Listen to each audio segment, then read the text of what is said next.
Okay. So maybe Napamat, you can lead the discussion first. ค่ะso today we've been given the topic that is the questions about how to enjoy life and how to live a good life.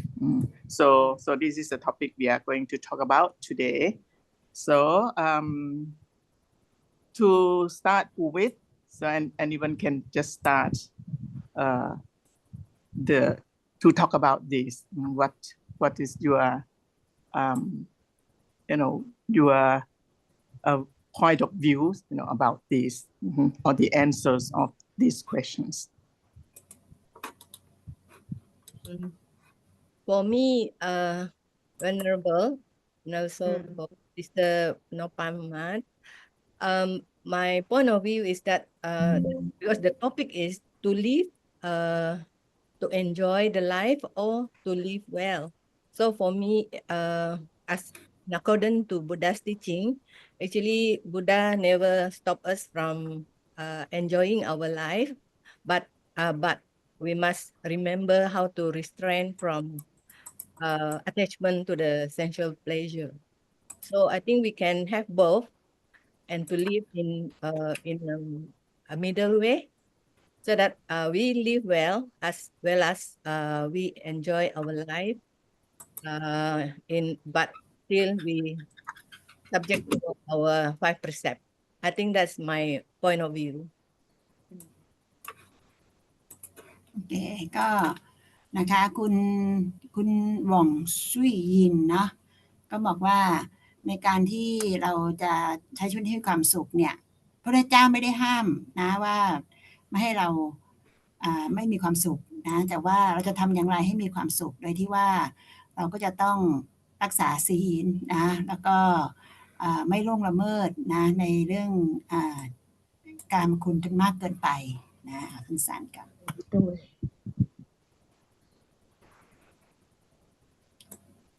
โอเค So okay for myself, I just think that this question seems to seems easy, seem easy question, like how to enjoy life, how to live a good life,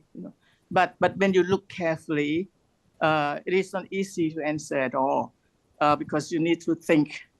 of who you are asking. Women or men, like young people or old people, and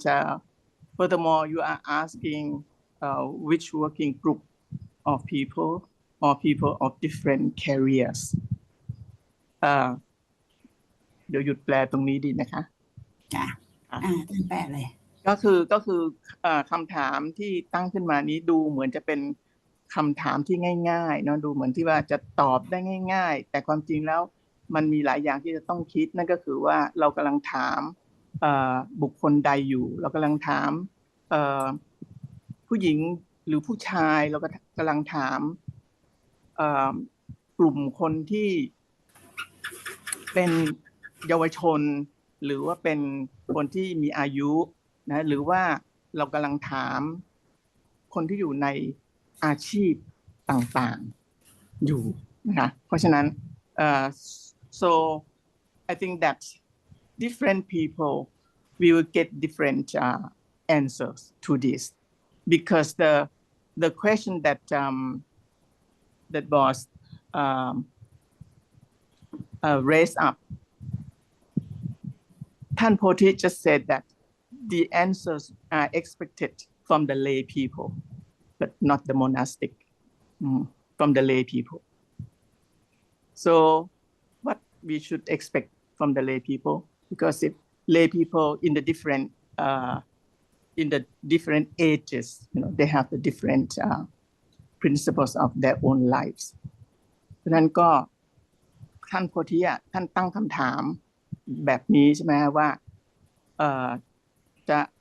เราจะมีความสุขในชีวิตได้อย่างไรซึ่ง ท่านบอกว่าคำตอบก็คือจากพวกยูนี่แหละ lay people ก็คือคนที่ไม่ได้อยู่ในวัดก็คือคนที่เป็นชาวบ้านนะฮะ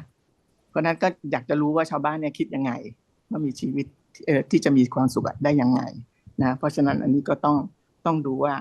เขาจะตอบยังไงนะในแต่ละคนนะเพราะนั้นก็ I just think that the answer may vary from person to person นะก็คือคำตอบก็จะต้องแตกต่างไปจากแต่ละบุคคลนะก็คงจะตอบไม่เหมือนกัน If you ask someone may say that oh I have 3 pillars for my life to get a good life or to be happy in life I have 3 pillars these are I need to be financially stable and also physically healthy and mentally healthy so these 3 pillars are my life structure เพราะนั้นก็อาจจะมีบางคนบอกว่าสำหรับฉันแล้วจะมีอยู่3หลักใหญ่ๆในชีวิตนั่นก็คือว่า1จะต้องมีความมั่นคงในเศรษฐกิจในการเงินอันที่2ก็คือจะต้องมีสุขภาพที่ดีจะต้องมีสุขภาพกายที่ดีและอันที่3คือต้องมีสุขภาพกายใจที่ดีบางคนจะตั้งแบบนี้ว่าฉันมี3หลักนี้ในชีวิตถึงจะมีความสุขแบบนี้ but if you ask some other people they may say that for me freedom is essential freedom that is freedom I have to avoid being trapped to get relationship with negative people and to avoid being dictated to do this to do that for my life เพราะนั้นก็ถ้าไปถามบางคนอาจจะบอกว่า freedom ก็คือเสรีภาพสำคัญที่สุดเพราะว่าฉันจะต้องหลีกเลี่ยงการที่ฉันจะต้องอยู่ภายใต้บังคับของคนอื่นไม่ให้คนอื่นมาบอกว่าฉันจะต้องทำไงในชีวิตแล้วก็ต้องหลีกเลี่ยงการที่จะอยู่ร่วมกับคนที่มีความคิดเชิงลบแบบนี้ก็จะบอกว่า freedom สำคัญที่สุดนะ and some other people may say that the balance among working experiences and finance have to this will lead to good life บางคนก็บอกว่าต้องมีสมดุลใน3อย่างก็คือจะต้องสมดุลในเรื่องของการทำงานในเรื่องของความมั่นคงทางเศรษฐกิจแล้วก็ในเรื่องของ experiences that includes all activities that lead them to happiness ก็คือว่าบอกว่าจะต้องสร้างสมดุลนะ3อย่างก็คือว่าจะต้องในการทำงานในการต้องมีประสบการณ์ก็คือรวมถึงพวกกิจกรรมต่างๆmaybe it's like hobbies หรือพวกงานอดิเรก you cannot enjoy your life without all these things เพราะนั้นคุณจะไม่สามารถ enjoy life ได้เลยถ้าคุณไม่มีสิ่งเหล่านี้นะ gardening cooking เช่นทำสวนทำอาหารช้อปปิ้งไปช้อปปิ้งอะไรเงี้ยนะถ้าไม่มีสิ่งเหล่านี้ก็จะไม่สามารถที่จะมีชีวิตที่ enjoy หรือว่าเพลิดเพลินสนุกสนานได้นะก็จะเป็นแบบนั้นนะเพราะฉะนั้นก็ถ้าสมมติว่าเนี่ยเราถ้าถาม young people who are still studying at school they may say that for me my happiness that means if I can pass the examination and can further my education in the higher level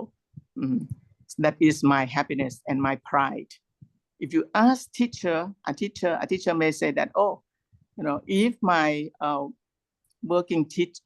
if my teaching work is successful, and I get promoted to the higher position, that is my happiness in life. That is my pride in life. So the answers, are varied from people to people, from group of people to group of people, like that. But anyway, this is when we really look at these answers, we can see that most all the answers, that is, you depends, the happiness depends on the external factors, especially, the financial stability, that comes from the external factors. เราจะเห็นว่าการคำตอบของแต่ละคนนะถ้าเราไปถามเด็กวัยเรียนเด็กก็จะบอกว่าความสุขของหนูก็คือว่าถ้าหนูสามารถสอบผ่านในแต่ละชั้นได้ถ้าหนูสามารถที่จะไปเรียนต่อในระดับสูงได้นั่นจะคือความสุขของหนูถ้าไปถามคุณครูก็จะบอกว่าถ้าการสอนประสบความสำเร็จแล้วก็ได้เลื่อนขั้นได้เลื่อนตำแหน่งก็จะคือความสุขแล้วก็เป็นความภาคภูมิใจนะเพราะนั้นแต่สิ่งเหล่านี้เมื่อพิจารณาดูแล้วจะเห็นว่ามันเป็นคำตอบที่ว่าเราจะต้องขึ้นอยู่กับปัจจัยภายนอกนะแทบทั้งหมดโดยเฉพาะอย่างยิ่งถ้าคนที่ตอบว่าความมั่นคงทางการเงินก็คือว่าเราจะต้องพึ่งพาอาศัยปัจจัยภายนอกโดยสิ้นเชิงนะเป็นแบบนี้อันนี้ก็คือ the answers from the lay people. Most of the answers are like this. So they just think of how to enjoy pleasure. So those are from the sensual pleasure. Almost of the answers ก็จะเป็นแบบนี้นะคะเพราะนั้นก็จะหยุดตรงนี้ไปก่อนเพื่อคุณหว่องSo Wong, if you have anything to add at this moment, you can do. I think I'll just summarize a little bit, of what has been brought up so far. What has been brought up so far is the speaker's focus has been on what constitutes a good life. Now, what constitutes a good life from two speakers' point of view, of course, is you observe your precepts. No, number two, there is, of course, it's not necessarily number two. It can be top priority too. Is the material security that would have meant financial and other material security. And the other one would be physical health. And another one that is mentioned is job satisfaction. Whether you are a student or you are a teacher, a teacher, of course, finds pleasure in job satisfaction, as you mentioned just now. And the student, being young, would aspire, would make aspiration and would be happy if the aspiration is achieved. So these are the points brought up so far on what constitutes a good life. A good life is a life that you can enjoy pleasures of the senses within the bounds of the ethical, within the bounds of ethical or within the bounds of what is ethical, morally blameless. So far, these are the points brought up in this discussion. So anyone else want to you see, I want to bring in some points up here with regards to what you see instability or social fabric that is being torn apart in especially among the young. You know, in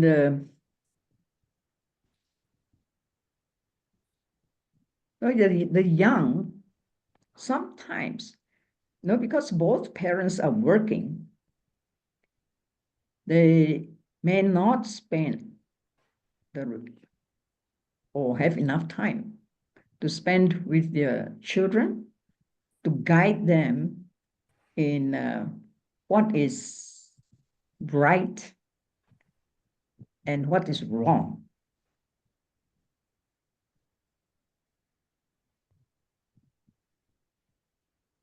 And they may have no time also to teach them the necessity for restraint.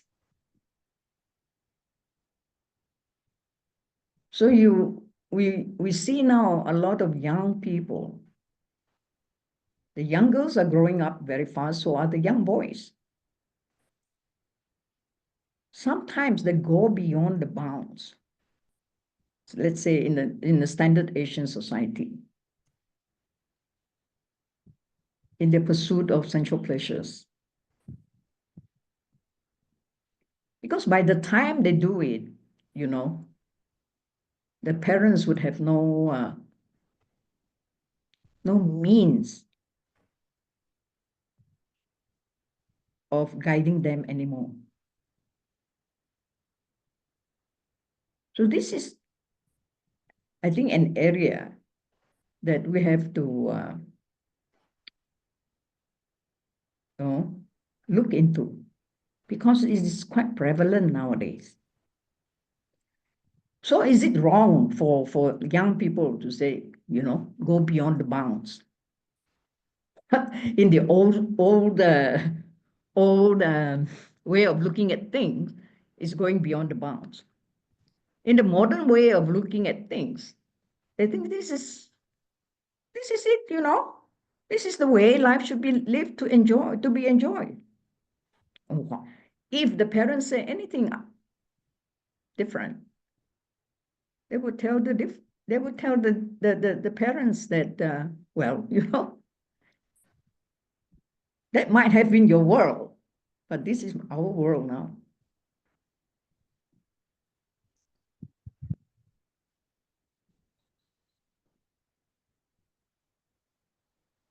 So this is an area I think we have to consider now, you know, especially in Asian society.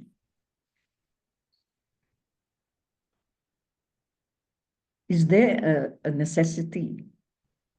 to know what is right, what is wrong, and then to learn about restraint?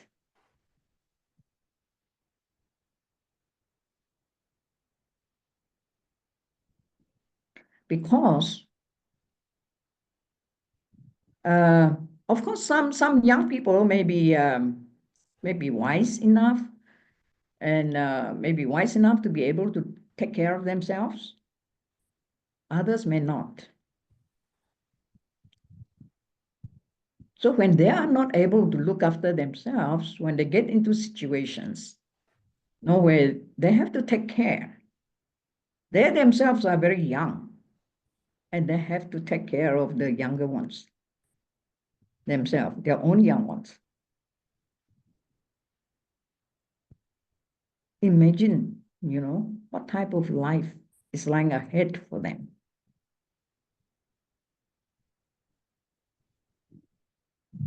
Would they be able to, you know, live out their aspirations because of what happened? Or do they have to turn around? Then, of course, now in this society, in the present society now, young people are getting addicted also to games, to gambling, and also to drugs.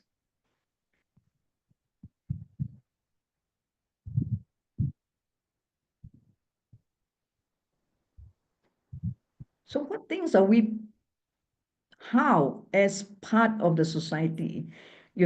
anything that happens to any members of the society, whether they are related personally to us or not related personally to us,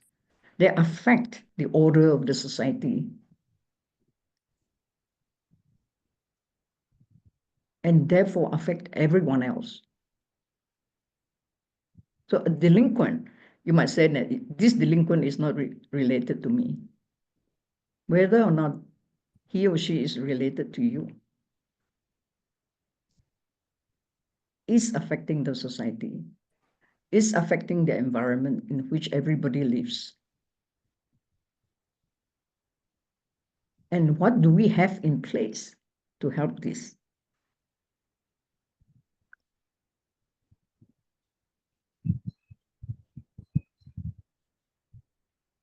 So I open this discussion to other people. That this is just a few points that I bring up. That to live a good life doesn't only mean that you provide for, you have your own security. It also means security for other members of the society. In that way, the environment we live in is one that is supportive for everyone. Otherwise, if we have security only for ourselves, but you see a lot of others live in all states of insecurity, and we will find a society, an environment that is very unstable.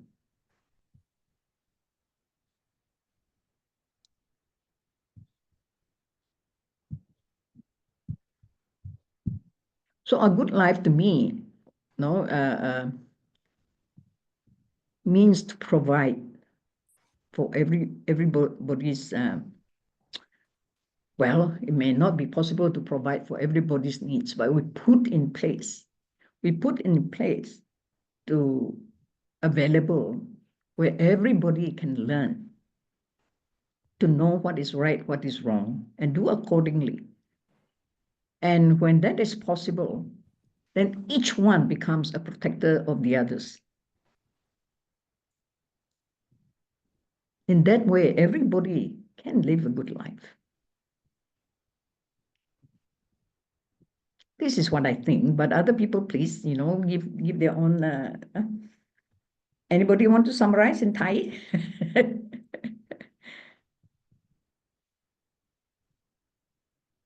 Please do.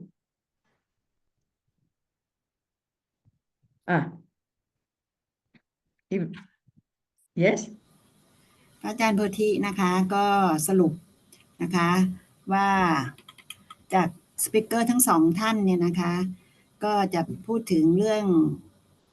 การมีคุณธรรมมีศีลเนาะมีความสุขนั่นแหละในการมาคุณแต่ว่าอยู่ในขอบเขตของศีลของคุณธรรมนะคะแล้วก็ส่วนอีกท่านหนึ่งก็คืออาจารย์โฮมาก็จะพูดถึงเรื่องความมั่นคงทางด้านวัตถุนะคะอย่างเช่นเรื่องการเงินเรื่องการงานเรื่องการศึกษาอย่างนี้เป็นต้นนะคะนี่ก็เป็นทางด้านวัตถุเนาะก็คือจะเป็นไปในทำนองว่าการมีความสุขในกามคุณนี่แหละนะแต่อยู่ในขอบเขตนะคะของจริยธรรมของศีลอย่างนี้เป็นต้นนะคะนะทีนี้พระอาจารย์โพธิเนี่ยก็อยากจะให้เราได้ลองนึกดูไปถึงว่าในสังคมปัจจุบันเนี่ยนะคะสังคมของคนหนุ่มสาวเนี่ยมันเหมือนกับเป็นผ้าเนาะเป็นผ้าเป็นเส้นใยเนี่ยที่มันลุยลิ่งอ่ะมันรุ่งริ่งอ่ะนะมันไม่ได้สวยงามเลยนะครอบครัวเนี่ยไม่มีความสุขเนาะ หรือว่าอย่างเช่นคนรุ่นใหม่เนี่ยนะครอบครัวคนหนุ่มสาวเนี่ยนะคะก็อาจจะไม่มีเวลาสอนเด็กๆนะว่าอะไรถูกอะไรผิดนะเพราะก็เร่งทำงานเนาะหรือเนี่ยไม่มีเวลาจะสอนลูกๆนะว่าอะไรถูกอะไรผิดอะไรควรจะหลีกเลี่ยงก็อาจจะให้แต่เล่นเกมไปอะไรอย่างเงี้ยนะคะดูหนังไปเล่นเกมไปนะก็ซึ่งถ้าเป็นอย่างนี้เนี่ยนะคือไม่ใช่เป็นมันเป็นแล้วนะคะว่ามันทำให้เห็นถึงความที่คนรุ่นใหม่หรือเด็กๆเนี่ยเรียกว่าคิดแต่จะตอบสนองกรรมคุณของตัวเองโดยไม่ได้มีขอบเขตในเรื่องคุณธรรมจริยธรรมอะไรเลยนะคะแล้วก็ซึ่งมันก็อาจจะเป็นสายตาของคนแก่อย่างพวกเราเนาะว่าเห็นว่าเขาเนี่ยเกินขอบเขตแต่สายตาของคนหนุ่มสาวก็อาจจะคิดว่านี่เป็นวิถีชีวิตของเขานะเพื่อความสุขของเขามันก็อาจจะเป็นมุมมองที่ต่างกันนะทีนี้เนี่ยแล้วมันก็เกิดคำถามว่าจำเป็นไหมนะที่คนหนุ่มสาวสมัยใหม่เนี่ยนะจะต้องรู้ว่าอะไรมันผิดอะไรมันถูกนะจำเป็นไหมแล้วก็เขาต้องพยายามปฏิบัติให้ถูกเนี่ยมันจำเป็นไหมนะคะอย่างเช่นสมมติว่าเด็กๆเนี่ยนะคะที่มีลูกนะก่อนวัยก็คือในวัยเรียนนะยังเรียนไม่จบเลย13 14 15อย่างเงี้ยนะก็มีลูกแล้วอย่างเงี้ยนะเราก็ต้องไปสอนลูกตัวเขาก็เด็กเขาก็ไปสอนเด็กอีกมันจะสอนกันได้ยังไงเนาะอย่างเงี้ยหรือเด็กก็ติดเกมนะติดยาเสพติดอะไรอย่างนี้เป็นต้นซึ่งท่านพระอาจารย์บุทิก็จะมองถึงชีวิตที่มีความสุขเนี่ยไม่ใช่แค่มองแค่ตัวเราเองนะคะว่าแค่เรามีความสุขก็พอละเพราะว่าถึงเรามีความสุขแต่ถ้าสิ่งแวดล้อมนะสังคมภายนอกเนี่ยมันมีแต่ทุกข์ไปหมดเลยเนี่ยเราก็คงสุขไม่ไหวก็เลยมองว่าเราอาจจะต้องทำอย่างไรเพื่อจะให้คนอื่นเนี่ยสังคมนี้นะเขามีความสุขด้วยเพราะถ้าสังคมมีความสุขนะเราก็อยู่ท่ามกลางสังคมที่มีความสุขเราก็จะมีความสุขด้วยนะอันนี้ก็เป็นคำถามที่พี่อาจารย์โพธิฝากไว้นะคะมุมมองของท่านนะคะโอเคไอสมาไลอะไรดี So you want to add anything? After first. Okay. Okay. Talking about young people nowadays, so I just think that if they even never thought of this to raise up this question or to be asked this question. So I just think that they don't even know how to answer it because they don't know aim in life at all. And some other people, even the growing up people, I have heard that they have to ask for help from the life coach. And it seems like the life coach is nowadays is more popular. So this indicates that people in the society they don't have purpose in life. They don't know how to lead their own lives at all. So this is just the same problems that we have talked about young people, and I think that not only young people, even the growing up people, when they encounter some problems, they don't know the way out. So they just have to look for the life coach, just like that, and they make a good job on this career. So do you think? I don't know. I have not been to any of this life coach program, so I don't know what actually it they do. It entails. But I know that Buddha has given us the full instructions, a framework already in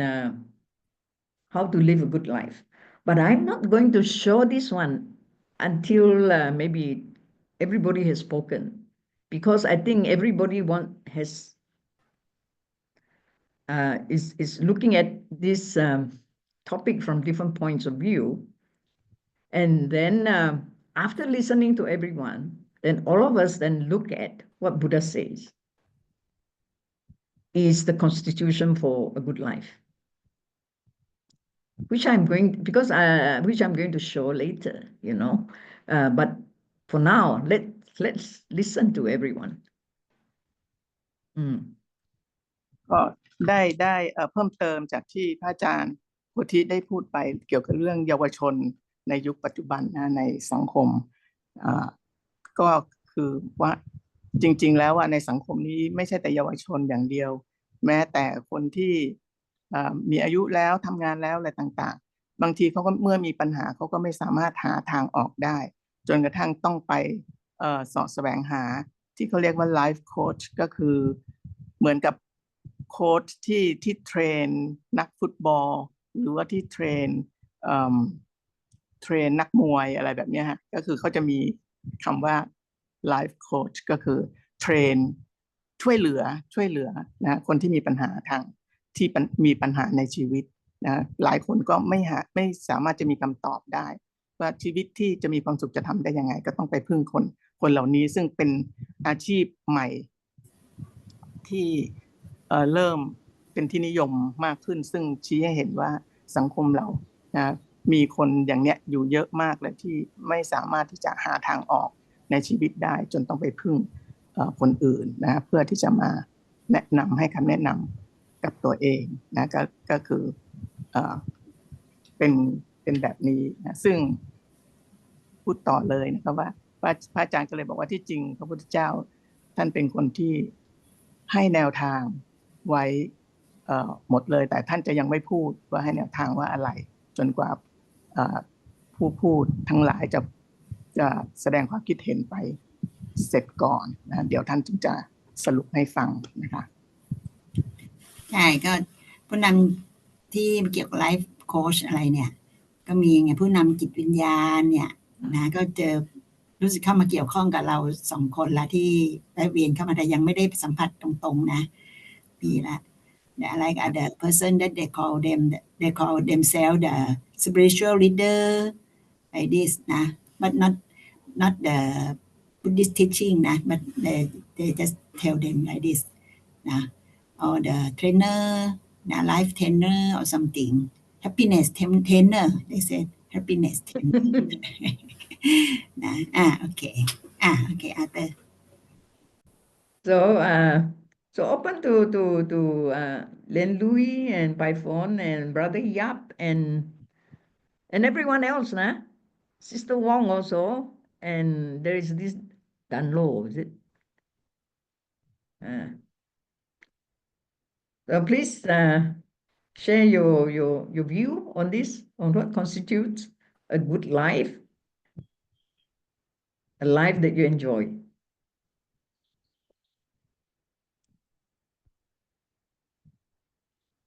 So if there is no one to make any comments at this moment, so I would come to my own answer because I haven't answered this question myself yet. Okay. So for me, but this is, I can tell you that this is because I have come to know Analaya and I have come to know the monastichood. So I think quite different from before about my own life. So I just think that now, to enjoy my life, to have a good life for me now, I just think that the principle number 1 that is to live a blameless life. So that means that since you observe 5 precepts, that is the basic moral criteria for all the human beings, the least to to observe, and you don't break the precepts. That is, you are blameless, for sure. And if you stay blameless, that will bring you happiness. No one blame you for doing anything wrong. And number two, I just think that self-sufficient. But self-sufficient is still, different from the worldly meaning and the monastic meaning, because usually when we talk about sandot, santuti, worldly meaning, it means different. It means that you stay solitude, you stay lonely on yourself. You do things lonely by yourself, like that. But after being in the monastery for a while, so I can see the different meaning, of santuti or sandot. That is quite different. Contented. Yes, contented and satisfied. So for what you have, and you don't want to gain more and more, and especially the four requisites. Just like so, lay people, they have four requisites as well. You don't need to buy more clothes. Why to buy more clothes every week, every month, like that? Because it's exceed your necessary. So I just think that's self-sufficient. So content and satisfied what you have. And then number three, I just think that giving rather than taking. If you give and you don't want to take anything from other people, so giving, and I believe in it when it is said that giving brings you happiness, like that. And number four, love rather than hate. So that is loving kindness towards other people, towards yourself as well. And number five, forgiveness. And I think this is quite difficult, even for myself. And I still, training myself now quite a lot. So I think this is you need a lot of effort, to do this, because some people you cannot forgive her or forgive him. But when you train more and more, and you see the things as really are. Why you have to hate her or him, like that? And it's nothing. It is really nothing. So try to do this one. And number six, that is peaceful mind or mindfulness, because I think that this helps to delay, you doing or speaking unwholesome, delay you to doing unwholesome deeds, delay you to delaying your unwholesome speech. So this is quite good, but you need a lot of effort, to train yourself. This, yes. So I just think that this is 6 pillars for myself, 6 principles for myself. Yes. ก็ได้ขอเติมท้ายว่าตะกี้นี้ยังไม่ได้พูดถึงคำตอบของตัวเองว่าแล้วตัวเองมีคำตอบในเรื่องของว่าชีวิตที่ดีหรือการที่จะมีความสุขในชีวิตคือต้องทำอะไรบ้างต้องทำอย่างไรบ้างนะฮะก็คือบอกว่าอันนี้ก็พูดหลังจากที่ได้เข้ามาได้ มาสัมผัสและได้มาใช้ชีวิตอยู่ในอารามอนาลยาแล้วนะคะได้เห็นหลายๆอย่างได้รับคำอบรมสั่งสอนได้รับการฝึกมา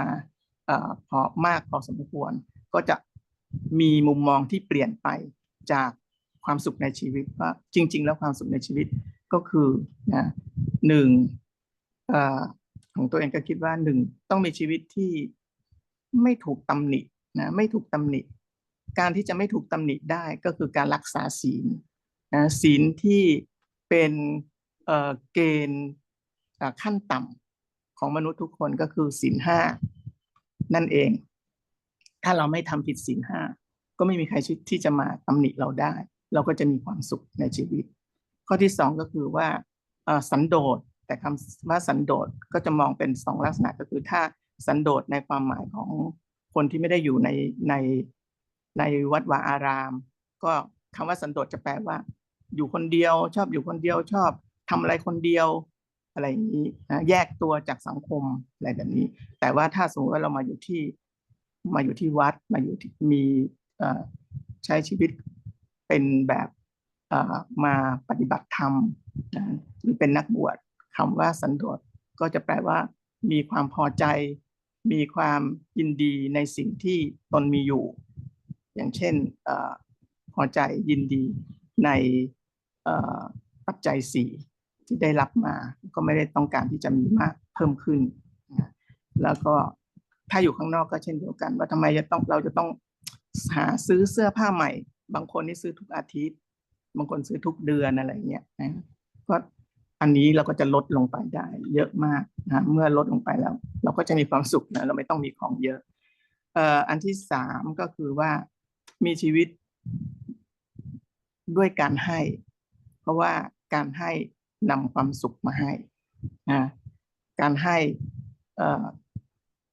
ดีกว่าการรับนะหรือการเอาจากของคนอื่นนะเพราะฉะนั้นก็มีความรู้สึกว่าการให้ทำให้เรามีความสุขนะคะอันที่สี่ก็คือมีความรักต่อผู้อื่นนะไม่มีความเกลียดต่อผู้อื่นแล้วก็อันที่ห้าก็คือการให้อภัยแต่การให้อภัยสำหรับตัวเองยังมีความยากอยู่จะต้องการฝึกอยู่นะต้องการการฝึกเพราะนั้นก็ถ้าเราสามารถอภัยให้คนที่เราไม่เคยชอบไม่ชอบเราก็น่าจะมีความสุขนะคะอันที่หกก็คือความสงบภายในความสงบของจิตใจหรือก็คือการฝึกพัฒนาจิตของตัวเองนั่นก็คือการมีสติมีสมาธินะก็เพราะว่าจะช่วยทำให้ชะลอเราเมื่อเรามีสติชะลอเราจากการที่เราจะพูดในสิ่งที่ไม่ดีเราจะกระทำในสิ่งที่ไม่ดีมันก็จะทำให้เราชะงักจะทำให้เราหยุดนะทำให้เราคิดนะก่อนที่จะทำสิ่งนั้นนะอันนี้ก็คือสิ่งที่มองจากของตัวเองว่าอันนี้คือสิ่งที่ทำให้ตัวเองมีความสุขในชีวิตค่ะ Okay, so maybe we go round one by one. Liên Lũy, Sadhu to Nopaman, huh? Liên Lũy, are you there?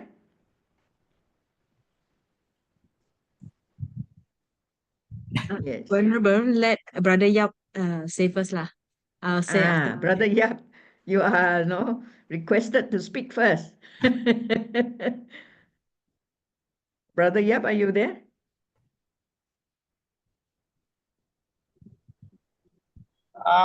Sorry, I'm driving now. Okay. Brother Yap is driving now, so okay. I think you guys go ahead first. Okay. Yeah. Okay. Right. So Liên Lũy, Brother Yap asked you to go ahead first because he is driving. Okay. Let's talk about Venerable talk about giving the question about a good life or versus another one is enjoying life. So I agree with It's not necessary versus. It can be the same. Can be the same. Two together lah. Okay. So nowadays, I think our people will say that they want to have a good life, but there will be more on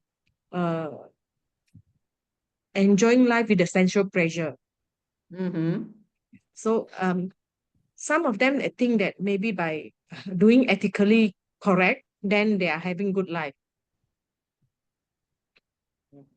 Okay. So before learning Buddhism, maybe that's that I was assuming something like that also. So good life will be, you're having you should have good life, then you enjoy your life as well. But after listening to all the Dhamma talk, listening to the reading and getting to know about Dhamma, then we know that you can have the enjoying life. You have to have enjoying life, but they're supposed to be boundary, because when you enjoying life with the sensual pleasure, that it come out the tanha. That means you will have tanha, then you will have craving. When you have craving, then you will have a suffering. So it might lead to another suffering instead of enjoying life. That may be what I can conclude also. The final saying is that still you have to go for middle, so you can enjoy your life, but you have to know where your boundary. You shouldn't go for until you get craving. That's my answer for it. I'm not very sure whether good or not, but then that maybe what I can say lah. Okay. How do you know where the boundary is? That means no attachment too much for whatever all the pleasure that you have. Okay, for example, let's say you are a durian lover, no? Okay, are you a durian lover? Not so. Oh, not so. Not so. Okay. What do you like a lot? Ice cream? What do I like a lot?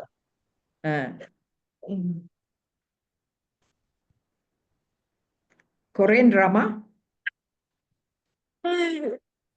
Which one? I think Korean drama? thinking will be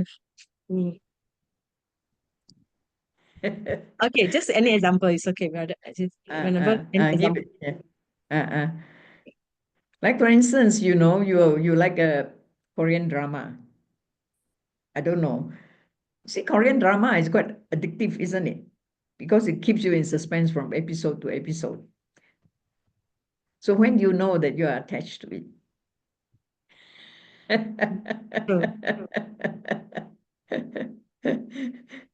So when we attach like that,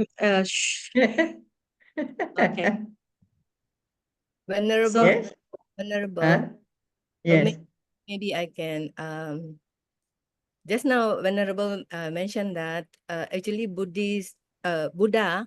has given a framework, and the framework I suppose if we really learn in depth in our Dhamma, the framework I think is the three foundation, that is Sila, Bhavana, and Panya. So I think based on this framework, I think we know our boundary. We know what are the precept, what are the sila that we have to cultivate. I think the three main teaching of Buddha itself is a very good framework, and to set a boundary for us to do anything, so that and I want to add up also, just now Venerable mentioned about what we have missed out earlier on in our discussion, that is the young people. Actually, I'd like to this is my opinion, where I don't know in Thailand, but in my place, like myself, actually in the beginning I was so quite difficult for me to learn Buddhism, although I tried to learn Buddhism, but I seek high and low. So that means during even me myself, the exposure or the I mean, we don't have the exposure, I should say. That means I'm not too sure. Maybe Venerable can explain further. Maybe monastic or the practitioner, they should do more role in teaching the youngster actually, so that they have the right, they can receive the right teaching of Buddha. Oh, you mean this more of this outreach program, is it? Yes, yes. Extension program. And I give you our experience in Analaya. In the beginning, when we set up Analaya, we designed it specifically for young school children, you know, to come. And for that, you know, if you just teach Dhamma, you won't attract them. So, but what attract them was learning English, helping them in their schoolwork. And from there, we incorporated Dhamma in it. And then, of course, you know, these children were exposed also to the outside influences.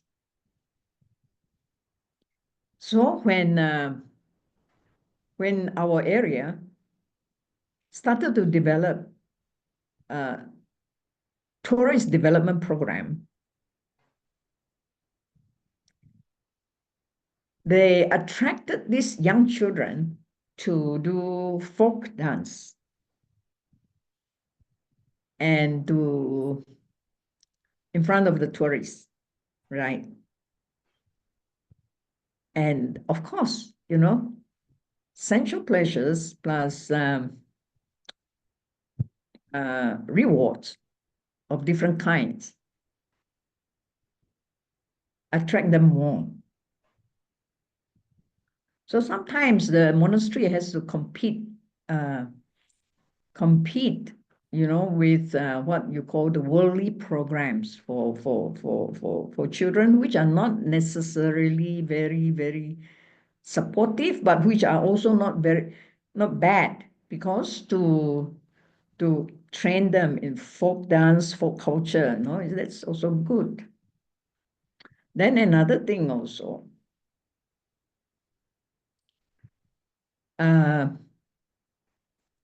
unlike the church, you know, the Christian churches, they can attract young people because they can have music, they can have dances, they can have all this sort of thing. And these are something that the Buddhist monastery doesn't do. And why don't we want to do this thing? Because you see, in monastery, you are supposed to develop inner peace, not inner excitement. You know, with all this music and dancing and all this sort of thing, they actually arouse excitement that is not supportive of the development of a peaceful mind. So this is some place, you know, that that is quite different. So the Dhamma camp, you know, for young people, I think has to be designed with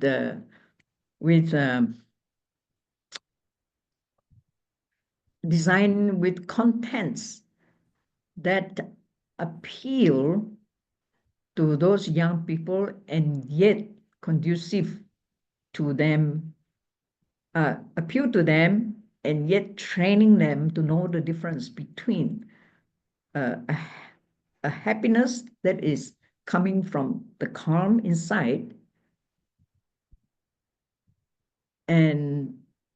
the type of what you call the carnal pleasure coming from excitement of the senses. That is very disturbing, actually. But people do not know the difference between carnal pleasure from excitement of the senses and the happiness within, coming from peace within.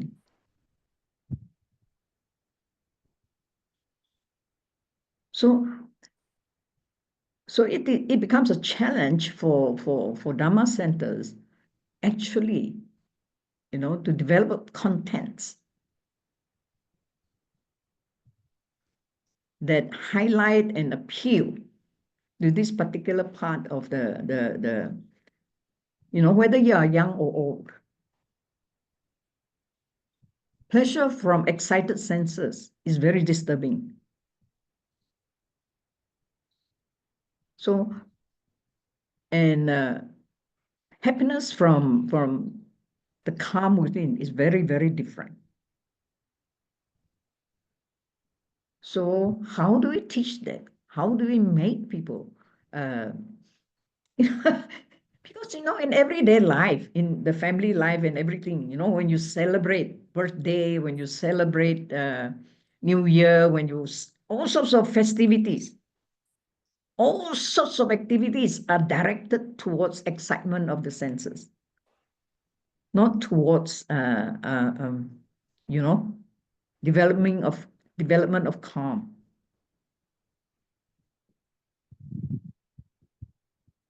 Isn't it? We have lost Sister Wee. Okay, Brother Yap, are you still driving? Or anyone else? Brother Tan, you want to say anything? I translate Okay. first เนาะ Okay. ก็จาก should I translate first I translate first ก็จากคุณอะไรนะคุณลุยคุณวีลุยกับคุณหว่องนะที่พูดไปเนาะก็จะพูดว่าตั้งแต่เขามาศึกษาธรรมะเนี่ยเขาก็ได้รู้ว่าการที่จะมีความสุขในกามคุณเนี่ยยังไงมันก็ต้องมีขอบเขตเนาะก็คือขอบเขตในเรื่องของคุณธรรมนะคือเขาใช้คำว่า good life กับ enjoy life เนี่ย good life คือชีวิตที่ดี enjoy life คือมีความสุขเนาะเนี่ยนะคือถ้าพูด enjoy life มีความสุขเนี่ยมันก็จะไปทางกามคุณเนี่ยนะแต่ที่เขาก็เรียนรู้ว่าถ้าบอกว่ามีความสุขกับกามคุณมากเนี่ยนะมันก็จะไปสู่นั่นก็คือตัณหาแล้วตัณหามันเป็นเหตุเกิดทุกข์นะเพราะฉะนั้นมันก็ไม่ใช่ความสุขที่แท้จริงมันจะนำไปสู่ทุกข์เนาะเพราะฉะนั้นขอบเขตอะไรคือขอบเขตล่ะอันนี้ท่านบดีก็ถามนะอะไรคือขอบเขตเขาบอกว่าก็คือไม่ยึดติดไม่ยึดถือไม่ติดใจจนเกินไปนะมีขอบเขตตรงนี้ว่าไม่ยึดติดไม่ยึดถือจนเกินไปนะคะส่วนคุณบ่องเนี่ยก็บอกว่าก็จะต้องมี3หลักนะในความสุขเนี่ยก็ต้องมี3หลักคือทานศีลภาวนาเป็นกรอบของชีวิตนะแต่เมื่อแต่เขาเองก็บอกว่าการที่เขามาศึกษาพุทธธรรมเนี่ยนะธรรมะพระเจ้าเนี่ยก็ไม่ใช่ง่ายนะกว่าจะมาเข้าใจอะไรอย่างเงี้ยนะคะทีเนี้ยเขาก็มองว่าเขาก็พูดถึงเรื่องที่พระอาจารย์บุตรีพูดถึงความสุขไม่ใช่ถึงเรื่องเยาวชนนะหรือคนรุ่นใหม่เนี่ยนะคะว่าถ้าอย่างนั้นเนี่ยก็อาจจะต้องเป็นบทบาทของนักบวชเนี่ยนะที่จะต้องหรือทางวัดเนี่ยที่จะต้องเทคมีโครงการมีแอคชั่นนะกับการที่จะเข้าไปให้ธรรมะกับเยาวชนอย่างนี้เป็นต้นนะคะทีนี้พระอาจารย์บุตรีก็พูดถึงว่าแรกๆเนี่ยนะของนารายาเราเนี่ยนะเราก็มีโปรแกรมเนาะที่สอนเด็กๆนะเด็กๆประถมอะไรนี่เลยนะเด็กเลยนะคะซึ่งเราก็พบว่ามันมีความท้าทายเยอะมากเหมือนกันเพราะว่าเราไม่สามารถที่จะสอนธรรมะอย่างเดียวได้นะคะเราก็ต้องมีกิจกรรมอื่นๆนะที่มันไม่ใช่ธรรมะเข้าไปแทรกอย่างเช่นทำดอกไม้อย่างเงี้ยนะคะการวาดรูปอะไรอย่างเงี้ยเนาะเข้าไปแทรกเพื่อให้เขาได้มีความบันเทิงบ้างเพื่อง่ายเนาะแต่ว่าเราก็เอาธรรมะเข้าไปแทรก ในระหว่างที่สอนสิ่งเหล่านั้นอย่างเช่นให้เกิดสติให้เกิดสมาธิเป็นต้นนะคะนี่สิ่งที่พุทธศาสนาจะต่างจากคริสต์เนี่ยนะคะก็คือของคริสต์เนี่ยเขาก็จะมีการร้องเพลงมีดนตรีนะคะซึ่งอันนี้ก็จะดึงดูดเด็กๆนะหรือเยาวชนหรือไม่ต้องเยาวชนอ่ะผู้ใหญ่ก็เหมือนกันนะเพราะพวกนี้มันเป็นสุขในกามคุณแล้วมันก็ทำให้เกิดความตื่นเต้นนะสนุกคือความสนุกนะคะซึ่งความสนุกเนี่ยมันจริงๆแล้วมันรบกวนสภาวะจิตใจนะมันไม่สงบมันทำให้จิตใจอ่ะมันอย่างนี้เนาะแต่ถ้าเป็นของศาสนาเราเนี่ยจะเน้นความสุขความสงบนะที่จะทำให้จิตใจเนี่ยนะค่อนข้างจะเป็นอย่างนี้นะพูดง่ายๆนะคะฉะนั้นเนี่ยซึ่งทางคนส่วนใหญ่เขาก็ไม่เข้าใจเขาจะเอาแต่ความสนุกนะพอความสนุกปุ๊บเนี่ยนะพอเข้าไว้เขาก็เลยบอกว่าเบื่อเพราะมันไม่สนุกนะแต่ของเราเนี่ยก็จะเน้นความสุขที่แท้จริงคือความสุขสงบในจิตใจนะคะฉะนั้นก็อันนี้ก็เป็นความแตกต่างนะที่ก็เป็นความท้าทายท่านก็บอกว่าเป็นความท้าทายของพุทธศาสนิกชนเนาะว่าเราจะทำอย่างไรที่จะดึงดูดนะให้คนรุ่นใหม่หรือเยาวชนหรือใครก็ตามนะให้เข้ามาสนใจนะกับความสุขที่แท้จริงอย่างนี้ความสุขแบบสงบอย่างนี้เนาะนะคะอันนี้ก็สมัยนะSo anyone else now? Good. Now what time? Oh, it's good afternoon, Bhikkhuni, and good afternoon, brother. This brother and sister. Hey, where's brother? Yep. Okay. Brother, yep.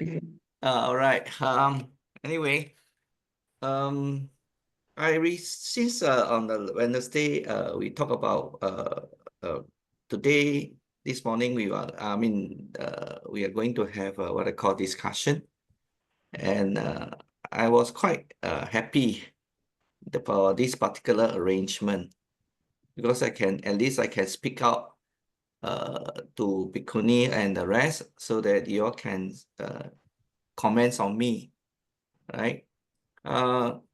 Before I start, what I would like to say, actually, I really deeply go into this Buddhism is when during 2020, that is when I start my retirement. So, and then so coincidence that it is a COVID period for 3 years.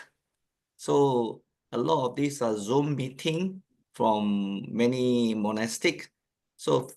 from there, I really go into it and I find what I call benefit to me, and I really motivate me to go further. So this time I would like to take this opportunity to set out these few years of practice. Okay, now then I would like to start. Last night I have, and this morning I have draft out some of the things that I would like to, I write it down. So maybe I will read it out. Okay. In today's era of rapid advancements in artificial intelligence, our way of life is being continuously transformed. From the perspective of the Buddhism, to face the future, we need to maintain inner peace and clarity. Buddhism teaches us to cultivate wisdom and compassion, which can help us find balance in a rapid, challenging social environment. With the progress of technology, especially the proliferations of artificial intelligence, society is confronting numerous challenges. For instance, hacking, online fraud, and others behaviors highlight the greed and malice within human nature. This action not only undermine the normal order of society, but also inflicts tremendous harm on the innocent, especially in the context of the current turbulence and uncertain international situation. Factors like Israel-Palestine conflict, the China and US trade war, and natural disaster further exacerbate people's burdens in life. As Buddhists, how should we practice our teaching in such an era? First and foremost, we should start with ourselves, cultivating compassionate, loving kindness, or we call it Brahma Vihara, and wisdom between. Through meditations,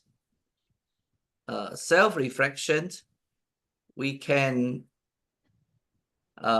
better face the various challenges of life rather than succumbing to anxiety and fears. Secondly,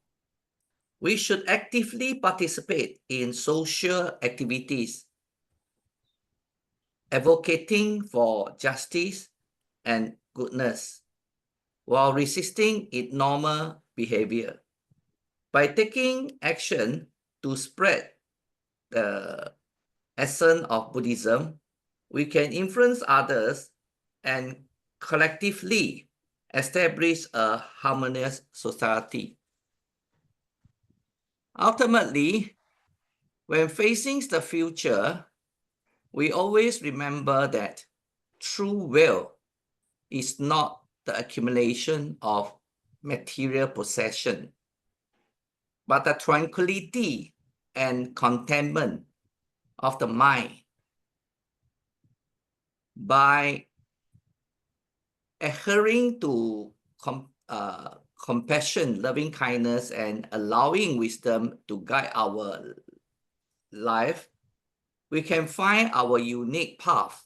in a complex world. This is what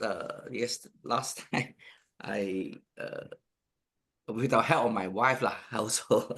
like to correct my English. I'm a Chinese educated, so my English is, should say, horrible. Now, so anyway, okay. It's good. Well done. So now I would like to just say it out that after these few years of this practicing, first of all, I would like to say again, Bhikkhuni, you really helped me a lot. As I met you in Thailand, the first lesson that you taught me is Kalyana Sutta. That one really makes me saying that if I want to be a Buddhist, if I cannot follow the Buddha's guidance, how am I going to do it, become a good Buddhist? So, and therefore now I am a Buddhist already. After 4 years or 5 years, then I tell myself that, yeah, now I'm a Buddhist because I really follow the 5 precepts strictly. And also I confident in Buddha's teaching. So these are the two main points that I tell myself, I recognize myself and say that, yeah, now I'm a Buddhist already. But the thing is, I have to, the thing is, I have to practice and see whether am I. So I did the experiment. When I went out with my old friends, so-called in Malay, we call old kaki, those cyclists. Then after that, we finished our cycling, they will always order the beer. When it come to a stop rest. And I told them that you can offer me Pepsi-Cola or any non-alcohol drinks. But I will still, I mean, for the bill, since it's easier for y'all to distribute, it's okay. I can pay part of it for the alcohol, but I will not drink. All right. Then at first, they are quite, not say unhappy. It's just to say that, hey, you spoiled the mood, something like that. That kind of reaction to me. But I still stick to what I would like. I mean, this principle. Then after that, second time or third time, then they start to ask me, why you don't drink? Is it because the doctor tell you that you cannot drink? I say, no, the doctor say I can drink. But the thing is, I would like to discipline myself because I'm following a precept. But you do not understand what's the meaning of precept. So I just tell them that, okay, in this way, that because I would like to discipline myself, no alcohol means no alcohol. But then after that, they accept what my explanation. And from then onward until today, when come to rest stop, they automatically will order plain water or Coca-Cola for me. They won't offer me any alcohol drink. And when I saw them drinking, I won't feel that kind of temptation at all. So that's why this is another point that's to show that, okay, I really keep to the precept, and then I am a Buddhist now. Okay. And I'm very confident. I'm very confident is the Buddha's teaching. It's only that I myself sometimes don't follow well. That's all only. But Buddha's teaching is really very, put it that way, make me feel very mindfulness. What I follow, what I'm doing, is really so-called peaceful. Right? Whether I'm talking to people, all right, and the way I talk to people, they find that I'm something like a so-called a kind, very kind man, but actually I don't feel it. Like very kind like that, just like when I'm talking to Bhikkhuni, both Bhikkhuni, the way you all talk is very, very kind like that, so then I realized that, oh yeah, I another point that they say that, okay, the compassionate and what they call and loving kindness really really able to show, right? You don't need to purposely go to show people, but your outlook, people can feel it one, right? And then next one is when I comes to this meditation. Previously, when I do meditation, a lot of this, we always call monkey mind. A lot of things will comes in. Then after that, I tell myself that I have to be graduate practice. Don't jump to don't be patient to myself. Give myself a chance. Then now when I do the samadhi, practice the samadhi, I feel that my inner is more and more peaceful. All right, but I haven't reached what you also call that, no more thoughts or can see the impermanence. I still haven't reached that stage yet. But when every time I will feel a certain period, I will feel that I'm very, very quiet. All right, and of course in the English we call it a tranquility, and it's there. But the thing is, I'm still waiting for the wisdom to arise. Everybody is. So Okay. to talk about my all these years of practice, I find that maybe because of the age, because now I'm in a retirement really, that kind of level. So inner peace, I feel that is more important than the sensual pressure. All right, the tranquility, I mean the peacefulness inner can last longer. All right. And then whenever you talk or whenever you want to do anything, you feel like you're not worried, no fears, just carry on and go and do. Then Bhikkhuni, you that time, the last 3 weeks, you talk about this sensual pressure. Yeah, I really go and practice it. Eat mindfulness, then chew. Yeah, eat your noodle with mindfulness. And then the chew more than 10 times or 20 times. I purposely after that I don't count. Starting I go and count. I go and chew 20 times. After that I say, where should I do that?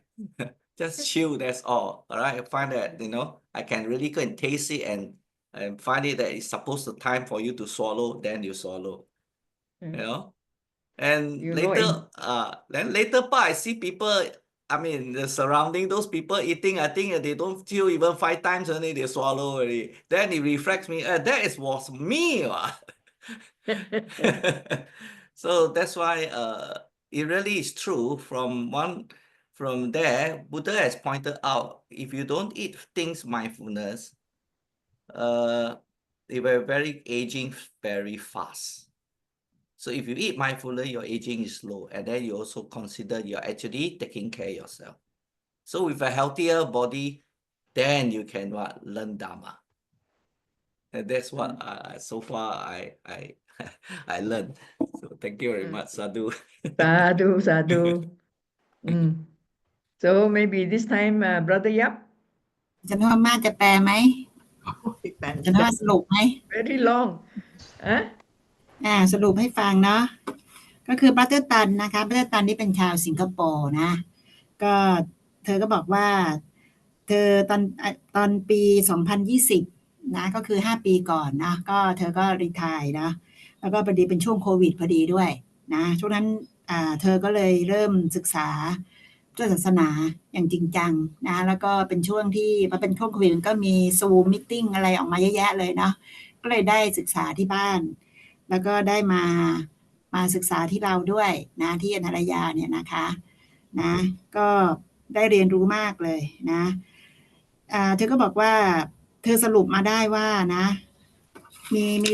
3เรื่องนะคะก็คือ1เนี่ยต้องฝึกตนเองด้วยปัญญานะแล้วก็เมตตานะหรือกรุณานะเมตตากรุณา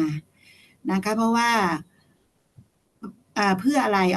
เธอจะพูดถึงสภาพแวดล้อมของโลกก่อนนะว่าเดี๋ยวนี้มันเปลี่ยนแปลงไปเยอะนะมันมีความท้าทายของโลกเนี่ยมากมายเหลือเกินนะทั้งเรื่อง AI ทั้งเรื่องเทคโนโลยีทั้งเรื่องธรรมชาตินะที่เป็นภัยธรรมชาติต่างๆเนี่ยมากมายเหลือเกินเพราะนั้นเราจะเผชิญกับโลกอย่างเนี้ยมีความสุขกับการเปลี่ยนแปลงของโลกได้อย่างไรก็คือ1ต้องฝึกตนเองด้วยปัญญาแล้วก็เมตตากรุณานะคะเพื่อที่จะได้ประคองชีวิตตนเองนะแล้วก็คนรอบตัวด้วยให้เผชิญกับโลกได้นะคะ2ก็คือออกไปร่วมกิจกรรมกับสังคมนะที่เกี่ยวกับเรื่องของการศาสนาอะไรอย่างเงี้ยเนาะก็คือเพื่อที่จะได้แลกเปลี่ยนกันนะช่วยกันแล้วก็เพื่อความสามัคคีกันสมานสามัคคีในสังคมด้วยแล้วก็เพื่อที่จะช่วยกันแลกเปลี่ยนคำสอนหรือเผยแผ่ศาสนาอย่างนี้เป็นต้นนะคะเรื่องที่3ก็คือจะพบว่าความสุขเนี่ยนะอาจจะด้วยวัยด้วยนะก็คือความสุขที่แท้จริงเนี่ยมันไม่ใช่ด้านวัตถุละนะคะแต่มันเป็นความสุขที่เป็นความคุณสมบัติของจิตใจนะคะเนี่ยถึงเป็นความสุขที่แท้จริงนะคะคือความสงบสุขเนี่ยนะความมีสติอย่างนี้เป็นต้นก็พูดถึงว่าเมื่อ4 ปีก่อนเนี่ยนะก็มาฝึก ที่อนาลยาเนี่ยนะคะก็ไปมั่นมิ่งขวัญกับเราเนี่ยนะพระอาจารย์โพธิก็ได้สอนกรณียเมตตาสูตรนะคะซึ่งในนั้นเนี่ยมีทั้งเรื่องศีลนะศีลภาวนาครบศีลสมาธิปัญญานะเธอก็เลยมันนึกได้สอนตัวเองได้ว่าถ้าจะเป็นพุทธศาสนานิกชนเนี่ยนะเป็นชาวพุทธเนี่ย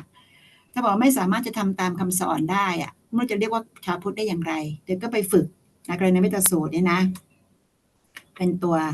ฝึกแล้วก็จนถึงตอนนี้เนี่ยในปัจจุบันเนี่ยนะเธอก็มั่นใจเลยว่าศีล 5เธอเนี่ยบริสุทธิ์นะคะมั่นคงแล้วก็มีความเชื่อมั่นในพระพุทธเจ้าในพุทธศาสนาอย่างตั้งมั่นนะคะก็ยกตัวอย่างเช่นเธอเรียกว่าเธอเป็นชาวพุทธละตอนนี้เธอบอกตัวเองได้เลยนะว่าเป็นชาวพุทธประกาศได้อย่างเต็มปากอย่างเช่นเธอก็จะมีกลุ่มที่ไปขี่จักรยานด้วยกันนะคะพอขี่จักรยานเนี่ยเขาก็จะมีการแวะตามร้านซื้อน้ำดื่มเพื่อง่ายๆนะมันร้อนมันหิวนะก็เขาก็จะซื้อเบียร์กันกินเบียร์กันอะไรอย่างนี้นะแต่บัตเตอร์ตันเนี่ยก็จะบอกว่าเธอไม่กินเบียร์นะขอเป็นโค้กอะไรก็ได้นะคะน้ำเปล่าอะไรก็ได้นะตอนแรกๆเพื่อนๆก็จะบอกว่าโอ้เป็นอะไรหมอไม่ให้กินเหรออะไรอย่างเงี้ยก็แปลกใจเธอก็บอกไม่ใช่สุขภาพเธอแข็งแรงดีนะแต่ว่าเธอรักษาศีลนะเธอก็จะไม่ยอมผิดศีลสักพักหนึ่งเพื่อนๆก็เข้าใจนะพอตอนนี้ก็อัตโนมัติเลยพอถึงสั่งเครื่องดื่มให้มาเตอร์ตันก็จะเป็นน้ำเปล่าหรือน้ำหวานอื่นๆไปนะคะก็แล้วก็เธอก็พบว่านะคะเธอก็บอกว่าเธอก็เชื่อมั่นในคำสอนพระเจ้านี่นะแต่บางทีก็ลืมสติก็มีบ้างนะคะแต่ว่าเธอก็จะพบว่ามีความสงบสุขในใจเนี่ยมากขึ้นเรื่อยๆนะคะแล้วก็จนกระทั่งเธอก็พบมีคนมาบอกเธอว่าคุยกับบัตเตอร์ตันเนี่ยนะจะรู้สึกว่าเป็นคนใจดีจังเลยนะคะทั้งที่เธอก็ไม่ได้จะไปโชว์ไปอวดใครอะไรอย่างเงี้ยนะแต่เธอคิดว่ามันคงจะเป็นความสุขภายในที่มันออกมาก็เหมือนกับที่เธอมาคุยกับพระภิกษุณีเนี่ยก็รู้สึกว่าพระภิกษุณีเนี่ยใจดีจังเลยนะทั้งที่เราก็ไม่ได้ทำอะไรนะคะก็คงเป็นความสงบสุขภายในแล้วก็บอกว่าช่วง 2-3 สัปดาห์ที่ผ่านมาเนี่ยท่านพระอาจารย์โพธิก็สอนในเรื่องของกามคุณนะให้เราพิจารณาปัจจัย4อะไรอย่างนี้เนาะท่านกินอาหารการอะไรอย่างเงี้ยนะให้พิจารณาเธอก็เริ่มนะใส่ใจมากขึ้นเฉพาะการกินโดยเฉพาะการกินเนี่ยนะก็เคี้ยวนับว่าเคี้ยวได้กี่ครั้งอะไรอย่างนี้เป็นต้นเนาะพอเคี้ยวไปเคี้ยว10 ครั้งบ้าง20 ครั้ง30 ครั้งบ้างนะพอต่อมาก็เริ่มคิดว่าไม่ต้องนับละแต่ว่าให้มีสตินะถึงตอนที่จำเป็นจะต้องกลืนก็คือต้องกลืนนะคะไม่ได้ไปบังคับอะไรแต่รู้แล้วพอเธอไปสังเกตคนอื่นก็จะเห็นว่าคนอื่นเขาก็เคี้ยวกันเนี่ยนะ5 ครั้งเขาเกินละซึ่งก็คือเหมือนเราแหละแต่ก่อนนะ5 ครั้ง3 คำไม่ใช่3 คำ3เคี้ยวไป3กึกเกินเข้าไปละอย่างนี้ไม่มีสติอะไรเลยนะคะเนี่ยเธอก็ได้ฝึกมากขึ้นนะคะนี่ก็เป็นสรุปนะคะสาธุสาธุสาธุ สาธุสาธุขอบคุณครับ very good very good Brother Yap, your turn. We have to extend a few more minutes if everybody doesn't mind. Okay, Brother Hi, Yap. good evening. Hi, everybody. Yes. Yes. Very sorry. Actually, I discharged my daughter from hospital by just now. She went for What operation. happened to her? She went for this teratoma operation. Oh, Yeah, but okay lah. She's okay now. is serotonin. Teratoma near the ovary there, next to the ovary. Okay. Yeah. Now But okay she's lah. okay. She's okay now. She's okay. She's at home already. Just discharged. Yeah, operation was on Thursday. Thursday, I think. Operation. Oh, very fast, huh? Thursday and then coming out on Friday. Yeah. Young, And still Saturday. young. That's why very fast.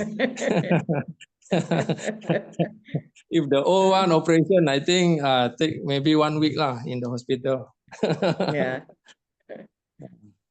Okay. Actually I didn't really listen. You know, I also don't know what is the title today. I can't remember. Really sorry. Life is to be, to live, to enjoy life, and living a good life. Okay. This one to lay people or to everybody or Everybody, how? up to the speaker to decide. Okay. To me, okay. How should I start? Even though we know the Four Noble Truths, you know, we know suffering, we know origin of suffering, we know the cessation of suffering and the way leading to the cessation of suffering. Okay, that means we always talk about suffering there, you know, but the thing is, dukkha here is actually not exactly suffering, but it is okay. I mean, because of the translation, kan? But the thing is, even though Buddha teach about dukkha, to me, Buddha never said that, you know, we have to be in the state of suffering. I think it is never in the sutta that Buddha mentioned that we have to be in the state of, you know, what to say, dukkha. The thing is, dukkha is actually neutral. You know, this is what I mean. This is what I see it lah. You know, dukkha is a neutral thing. You know, it is like a natural occurrence. It doesn't mean dukkha. It doesn't mean actually suffering. Actually, it means in the flux of change, in the, you know, in the state of dynamic state and all this, you know, is what to say, is a natural occurrence. See? And then when we are talking about enjoyment and all this, we have to actually pre-qualify our word, what we mean by good life, what we mean by enjoying life, and what we mean by all this. Then only we can comment. When we know exactly what does it mean, then we can comment on, you know, good life, what is good life, and what is enjoy life, all this. Because maybe lah, this is just my perception. Maybe we mean enjoy life means enjoying the sensual pleasure.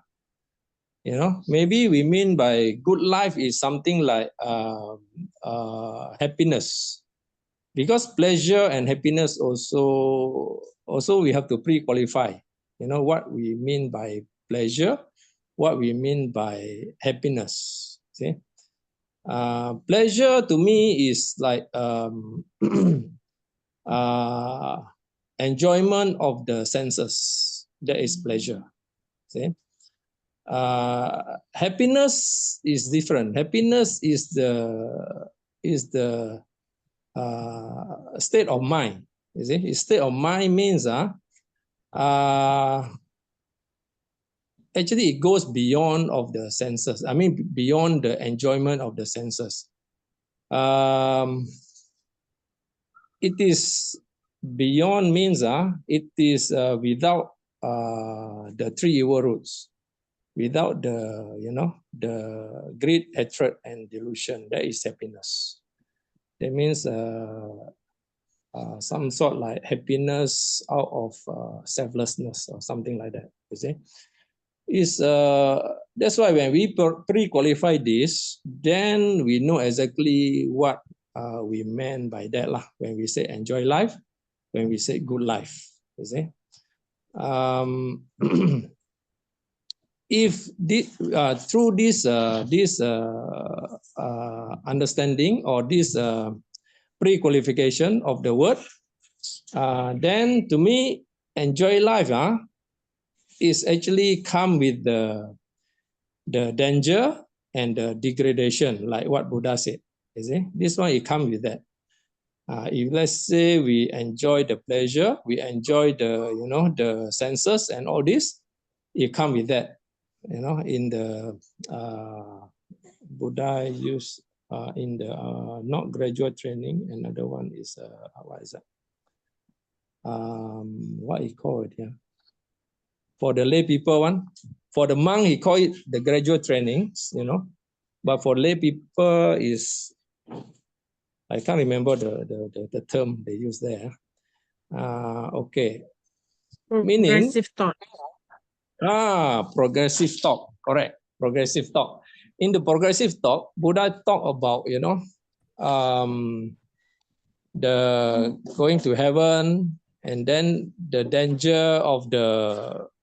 sensual pleasure, the degradation, and all this. He talk about that. And then when we talk about happiness, it's different. The happiness it can come out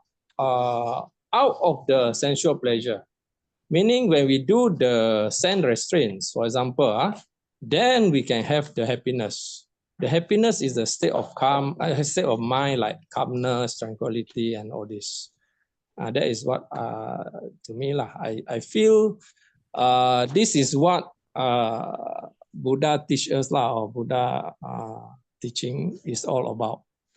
It's actually to go beyond the sensual pleasure. Because sensual pleasure comes with the danger. Okay, thanks. I think that's all. You buy one, you get two, nah? Pleasure and dukkha, nah? Okay. Sadhu. Anyone want to translate? โอเคนายพม่าทานเสด็จไหมได้จดได้ไหมก็เขาก็จะพูดประมาณว่าพอดีวันนี้เขาเพิ่งกลับจากโรงพยาบาลเขาไปรับลูกสาวออกจากโรงพยาบาลลูกสาวป่วยแล้วก็เข้าไปเมื่อวันพฤหัสแล้วกลับมาวันเสาร์ก็บอกว่าก็ไม่นานเนาะไม่กี่วันก็ออกมาแล้วก็เร็วเหมือนกันเขาบอกว่าตอนนี้ลูกสาวก็ปลอดภัยแล้วกลับมาถึงบ้านแล้วเขาบอกว่าก็ไม่ทราบเหมือนกันและจำไม่ค่อยได้เหมือนกันว่าหัวข้ออะไรนะท่านพอดีก็เลยทวนหัวข้อให้ฟังเขาก็ถามว่าแล้วมันสำหรับใครล่ะไอ้คำถามเนี้ยสำหรับฆราวาสหรือว่าสำหรับนักบวชท่านก็บอกว่าสำหรับคนทั่วไปนี่แหละสำหรับนี่เขาก็บอกว่าเขาได้เรียนรู้มาถึงอริยสัจสี่เขาเรียนรู้ว่าอะไรคือความทุกข์อะไรคือเหตุของทุกข์อะไรคือความดับทุกข์และอะไรคือทางที่จะไปถึงความดับทุกข์เขาบอกเขาก็เรียนรู้มาอย่างนี้นะเขาก็บอกว่าพระพุทธเจ้าท่านก็สอนเกี่ยวกับเรื่องทุกข์แต่ท่านก็บอกว่าทุกข์มันเป็นธรรมชาตินะเป็นธรรมชาติท่านก็บอกว่ามันทุกอย่างมันเปลี่ยนแปลงทุกอย่างมันไม่เที่ยงทุกอย่างมันไม่เที่ยงเขาบอกว่าแต่พูดถึงว่า enjoyment เนี่ยเขาก็มีความรู้สึกว่าน่าจะหมายถึงความสุขที่ได้มาจากมาจาก sensual pleasure มาจากกามคุณเขาก็จะบอกว่าจะมาจากพอใจมาจากความพอใจในกามคุณจะมากกว่าแล้วเขาก็มีความรู้สึกว่าคำว่า happiness นี่มันต่างกันเขาบอกว่าคำว่า happiness นี่มันน่าจะเป็นภาวะของจิตใจ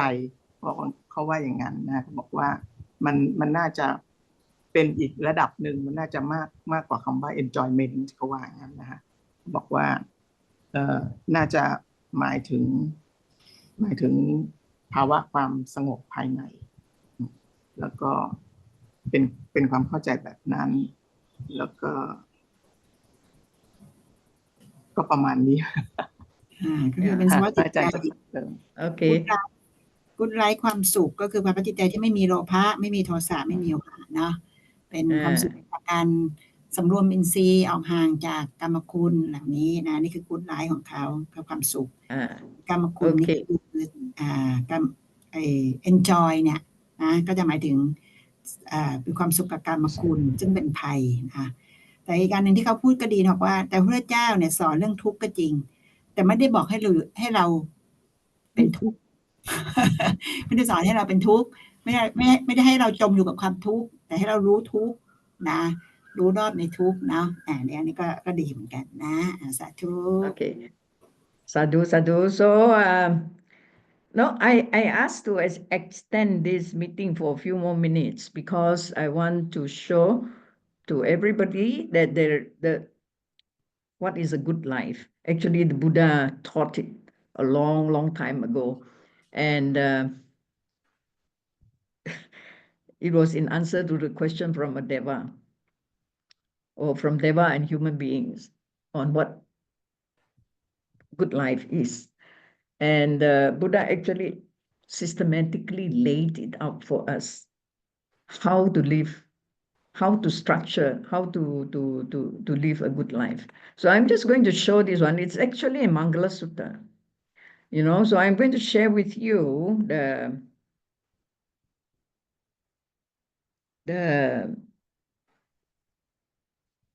let me share with you. Where is the sharing now? Okay, I'm going to share with you the Mangala Sutta. What does it say? How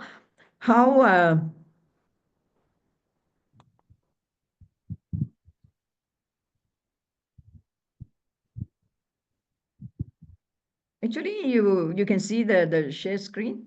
Yes? Yes, I can see the screen. Actually, in this Mangala Sutta, the Buddha outlined to us how we should live our life, at the same time achieving happiness and working our way towards awakening to the truth. So I just very quickly go through this Mangala Sutta. What are the 38 blessings? Yeah, I don't know whether some of you have learned this before. See, to know what is right or wrong, we have to associate with the wise and avoid the fools, and get close to those people, the wise, who can teach us how to be good. No? The next one is, of course, you have to have the right locality, the right environment to have, to learn all this. You have to, in the right environment, there is the wise who is there. And then people, you can do meritorious deeds that you have done in the past that support you now in a suitable environment. So knowing all this, you work out, you work out the course of life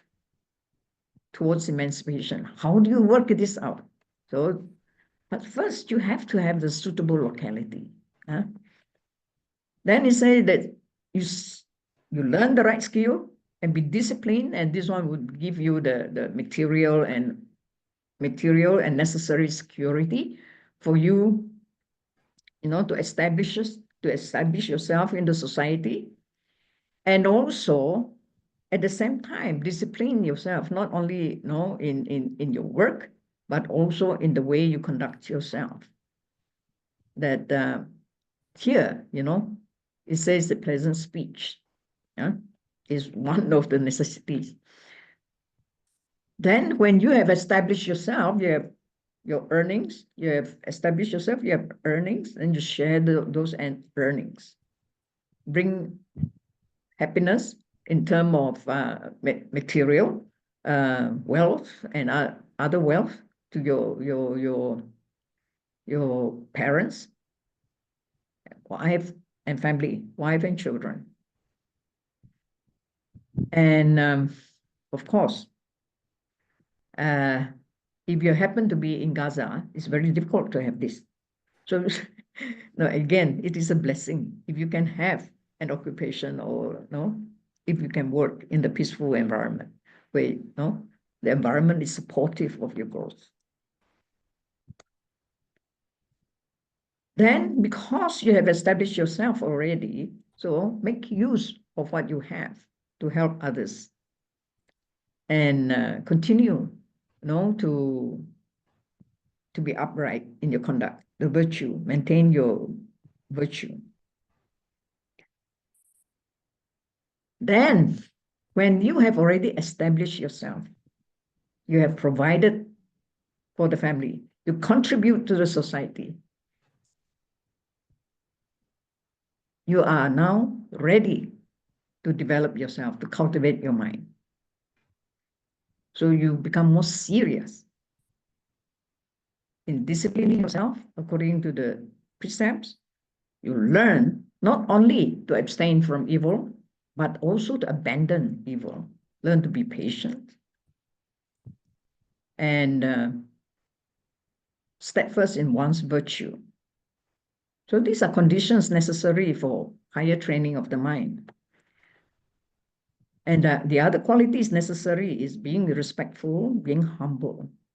contented with what one has, and be grateful for what one has. And of course, having opportunity to hear Dhamma. To hear Dhamma means also to hear Dhamma doesn't necessarily mean hearing Dhamma from some other people, but it can be also from your reading. So to learn about Dhamma, opportunity to learn about Dhamma. So, I missed one. Here, then when you have opportunity to learn Dhamma, you are able to exercise greater self-control, and you start to live the life of a monastic or a life of a very, very well-disciplined life according to Dhamma Vinaya. And you start to cultivate the mind. You go into not only samadhi, not only sila, but you do samadhi, no? Sila, samadhi, panya. So with panya, you realize the Four Noble Truths. And then with the attainment of nibbana, by the time you are in arhat, you are a victor everywhere, because whether things around you are up or down, this arhat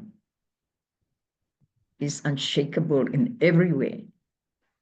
So it is fully accomplished, liberated mind. So Mangala Sutta actually lays out, the steps towards which we can develop ourselves. And if every parent has access to this Mangala Sutta, especially young parent, please make use of it as a guide to bring up children. And then one will not go very far wrong. When you do this, you actually invest in the children more than in this life. With that Dhamma, the children will grow more and more from life to life, safe, secure, everywhere. Sadhu. So I stopped the screen sharing. So this is just a very quick one, because we are at the end of our time now, scheduled time. So if everybody is okay, we'll take a group picture before we end the Zoom. Okay, so everybody, please switch on your video. Okay. ท่านปรักมีโชว์หน้าหน่อยไปฝนโชว์หน้าหน่อยลูกเขาจะถ่ายรูปหมู่แล้ว show picture now. ไปฝนเลย okay. ไม่เป็นไร Okay, we'll just take the picture now, no? Okay. So we end this session with sharing merits with all sentient beings wherever. May the merits generated from this session of Dhamma discussion accrue to all sentient beings to support all sentient beings' cause for attaining Nibbana soon. Sabbe satta vera huntu, abhyapaja huntu, aniga huntu, sukhiyatanang pariharantu. Dukkha patta jani dukkha, bhaya patta jani bhaya, sukha patta jani sukha, hontu sabbe pipanino. Okay, brother Yap is back. So can you turn on your video? I'm going to take capture another screen. Can you turn on your video? Okay. Oh, the Oh, car. you're driving again. Okay. Sadhu. Very busy father, nah? Okay. So wherever you are, no, going, drive safely and take care. Okay. With this, we end our meeting now, no? Okay. Okay. Sadhu. Bye-bye. Satu. Sadhu, Thank you so much. thank you very much, everybody. Welcome, welcome. We'll do this again next time, right?